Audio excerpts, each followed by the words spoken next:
some of the new guys are fitting in with him. So we got a few new guys. One, Jaheim Singletary, has been really impressive these first 4 days. Getting the defense down, he's flying around, communicating, he fit in with the rest of the guys. Same with Keon Stewart, another new guy that we have. Just getting him acclimated, and he's doing a good job. Impressive player, both of those guys new. When you talk about from a freshman perspective, TJ Metcalf, he continues to impress. If you walked on the field, you wouldn't even know he's a freshman. How he communicates, how he talk. He's impressive. Also, another guy, Jalen Braxton, has been having a really good fall camp. Also, and just talking from a new guy's or freshman perspective. Singletary specifically, he was a really big time recruit when he first went to Georgia and stuff. Just looking at him, he might be your tallest defensive back. Looks like he could be the quickest feet too. I mean, just what kind of talent is he, and what does he have to do to I guess get on the field for you? All we tell him continue to learn the defense and communicate. He's a guy. You said he's been impressive. He's to get on the field, keep doing what he's doing, getting better. Keep on elevating, right? Because if you're not getting better, you're getting worse. And over these first 4 days, he has been getting better every day. So keep on growing, and he'll be a really good player, just as you said. Walcott missed the spring. Just what have you seen from him the first 4 practices of fall camp? Another impressive guy. You can tell he's played a lot of snaps before. When he communicates, he's loud. He is confident. He flies around. He's a hitter. He can cover. Walcott L is he's a great addition. Glad to have him back. Hudson moved from corner to safety last year, starting at safety right now in fall camp. What do you think about him so far? With Hudson is a guy that could play all 5 positions, both corners, the nickel position, or either safety. From his intelligence, he gets guys lined up. He can cover. He's progressing as well.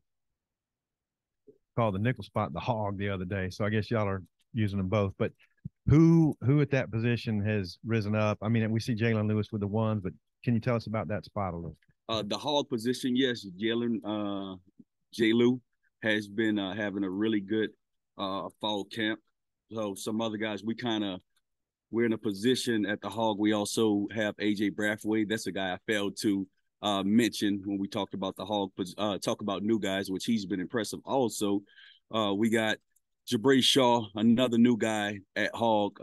We have some guys there. We rolling them out in and out as we say. We still early in camp trying to figure it out, but those guys are doing well. Do you work more with the corners and the nickels, or how do you and Marcus do this? I knew that would probably be a question. So to answer the question, so we meet as a secondary all together. Sometimes he runs the meeting, sometimes I run the meeting. Sometimes we split up, because the reason we run it together, because we all want one voice, whether it's his voice or my voice, which if it's his voice, it is my voice. If it's my voice, it is his voice, because we're on the same page. At times we split up where I may take the corners and he may take the safeties, and vice versa. So we work as one, make sure we always on the same page, no matter reason for doing it. Let's say he's upstairs and I'm downstairs on the game. Everybody's used to hearing that one voice, or vice versa. If I'm upstairs and he's downstairs, everybody used to hearing that one voice, and we all on the same page. Nah, we hadn't had the first scrimmage yet, so we don't have it ironed out yet. Dwight last year, he had a pretty good season. Then in the bowl game, I think he got defensive MVP, McLaughlin.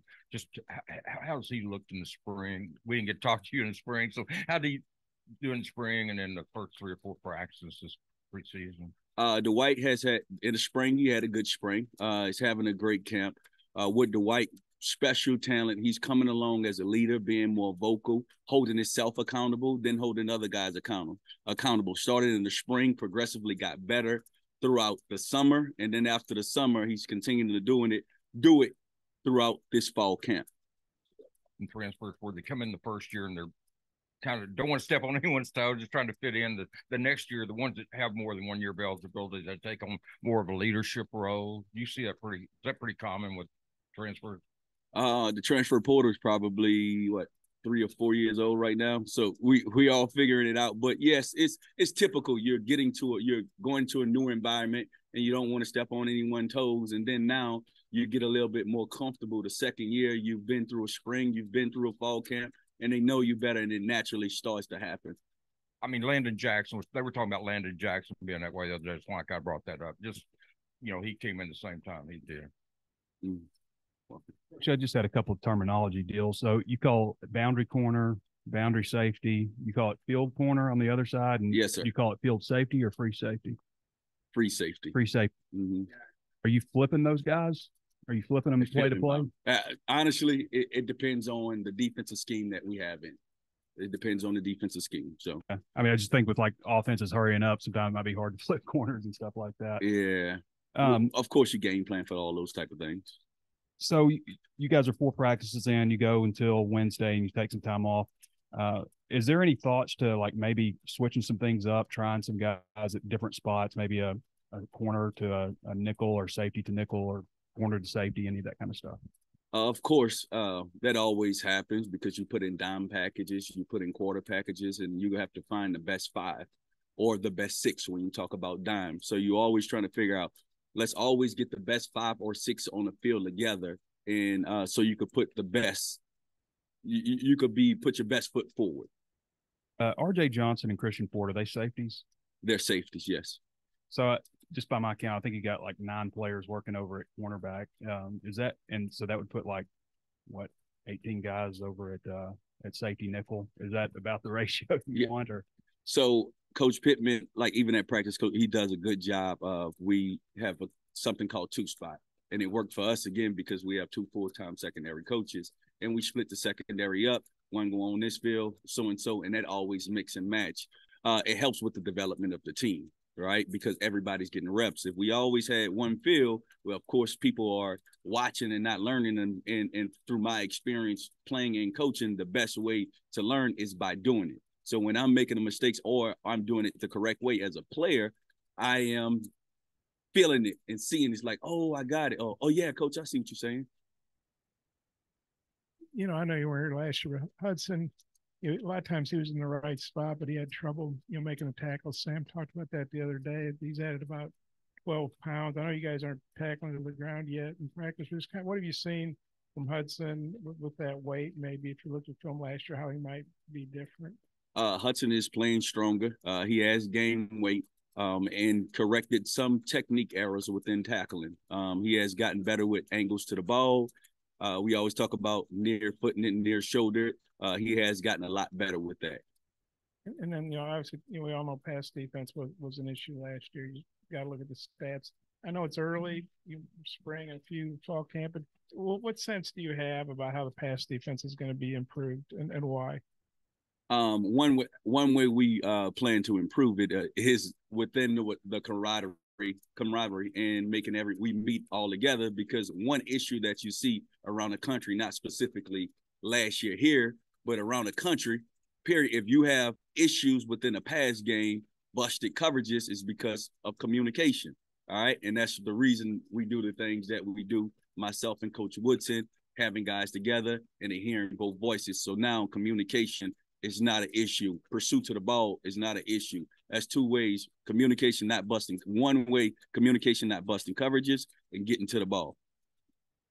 Arkansas has gone to 4 down linemen. Obviously, do you like that better as a secondary coach? That probably would be a question for Coach T. Will. Whatever coach wants to do, I'm with it. If it's 4 down, if it's 3 down, if it's just 3-3-5, whatever it is, I'm all for it. I support my coordinator. I support my head coaching, whatever it is. That's where you weren't here, but 131 out of 131 last year in passing yards surrendered on defense. Did you know that when you took the job? And what's kind of been the thought with you guys, you and Coach Woodson and Coach Williams, just about turning that thing around? Because Coach Woodson, I know when he got to Florida State, one of the worst pass defenses in the country the year before, and last year I think they were 4th nationally. Myself, Coach Woodson, and the guys, we embrace the challenge.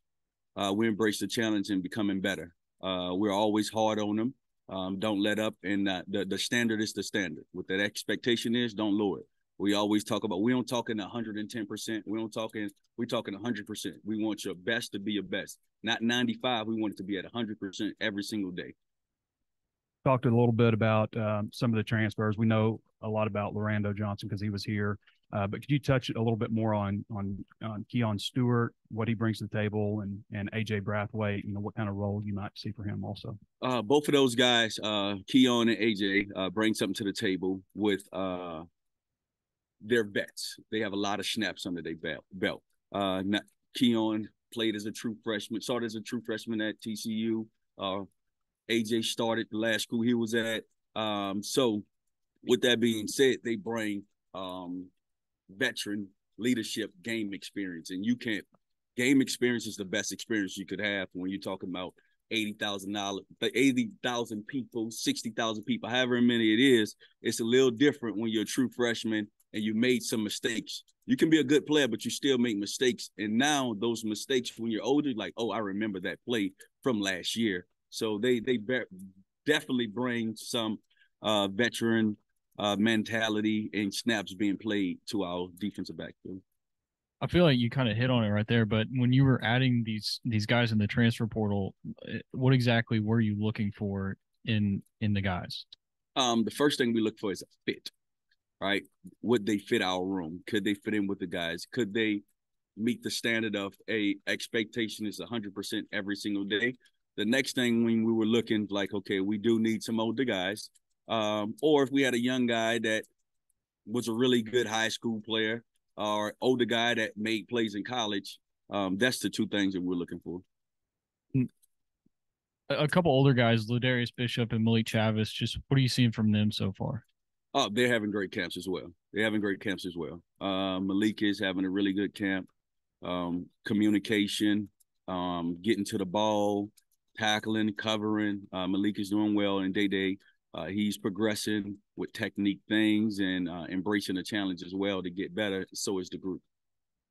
Jalen Braxton, what is it about his skill set that you guys like that he's in the two deep at corner? Jalen Braxton can fly. He has really good change of direction. He's a guy, he's mature, and he wants to be a really good player. He has all the potential in the world. He has a shot to be a good player in this conference, a really good player in this conference. With us, Sam Pittman has floated the idea a couple of times about if you feel like you're good enough at corner, that maybe one of those guys can go over and help at hog/nickel. And he's brought up Snacks' name. How has that progressed any further yet? Yes, he's been playing a little hog, but our mindset for the secondary period is kind of like get the best five on the field. And that's what the head coach mindset is in meetings. Like, hey, who's the best five? Let's get the best five on the field so we can put our best foot forward. You don't want to have one of your better guys on the bench because he's stacked behind, whether it's a safety or he's stacked behind a corner. Let's get the best five on the field. Recruiting question. You spent time San Antonio. You got obviously ties to Louisiana. Spent time at Florida last year. What do you view your role as a recruiter, like territorial, and what do you think makes a good recruiter? The thing that I feel as though make a good recruiter is relationships. So with anything, when you get the initial contact, you're not asking them to trust you. Just want to hear for them to listen to you. And now the relationship and be who you are, say who you are, right? So if I say one thing and doing something opposite, it's not matching, right? So always be true to who you are and stay consistent. Do what you say you're going to do, all right? From the aspect of area, so again, I did spend time in Texas. I spent time by birth in Louisiana and also worked at a school in Louisiana. But so that does help from a relationship standpoint, knowing people from a high school area standpoint, coaches. Your area is pretty much Texas, Louisiana as prime recruiting areas for you. I view my area wherever Coach Sam Pittman says it is to go get a defensive back. You to the other side of the ball, obviously you see these wide receivers quite a bit. Is there anybody that's giving you guys some trouble? One of the guys that's doing well, I think Armstrong. He's a good player. Jay Wilson. I always call him my little cousin. Same last name. He's doing well. We got a pretty good group of receivers. I don't think a specific guy, but I know the group is doing well. What are the differences or improvements that you've seen in Nudi's play from spring until now? And then what did you see in his offseason work? I think Nudie is straining more, getting to the ball from a technique standpoint. He is getting better, the different things that we talk about and work on. And I think he's trying to get better, whether it's at home, whether it's in a weight room, or at practice. He's asking educated questions on what he should do in certain situations. I think Nudie is the white is coming along. Looks like it's pretty competitive in practice between the receivers and the DBs. That's always good because if one unit's whipping the other consistently, that's not good. But what have you seen, just in these first few practices between the receivers and the DBs, the competition and stuff?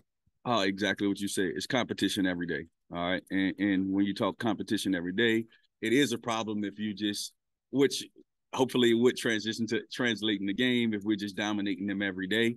But it's good. They're making plays. We're making plays. And that happens. We're on day 4. We want to get to a point, hopefully, where we're making all of the plays. But at the end of the day, we're still a team. We're all together.